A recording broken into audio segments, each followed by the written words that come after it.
নমস্কার। জীবনের হিসাব সুকুমার রায়। বিদ্যে বোঝাই বাবু মশাই, চড়ি শখের বটি। মাঝিরে কোন বলতে পারিস সূর্যি কেন ওঠে, চাঁদটা কেন বাড়ে কমে, জোয়ার কেন আসে? বৃদ্ধ মাঝি অবাক হয়ে ফেলিয়ে হাসে। বাবু বলেন, সারা জনম মরলি রে তুই খাটি, জ্ঞান বিনা তোর জীবনটা যে চারি আনাই মাটি।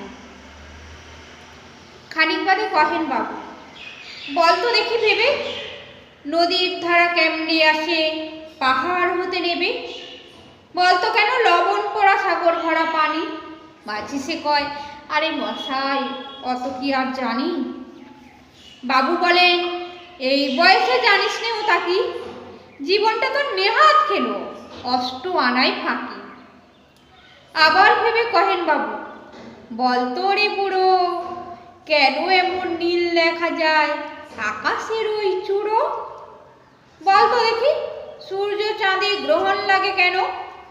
বৃদ্ধ বলে, আমায় কেন লজ্জা দেছেন হেন?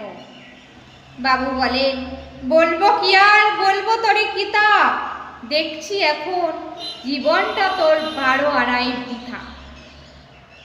খানিক বাদে ঝড় উঠেছে, ঢেউ উঠেছে ফুলে। বাবু দেখেন নৌকা খানি ডুবলো বুঝি দুলে।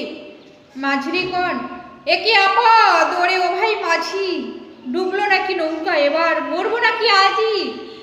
মাঝি সুধায়, সাঁতার জানো? মাথা নাড়েন বাবু। মূর্খ মাঝি বলেন, মশাই এখন কেমন কাবু, বাঁচলে শেষে আমার কথা হিসেব করো পিছে, তোমার দেখি জীবনখানা 16 আনাই মিছে।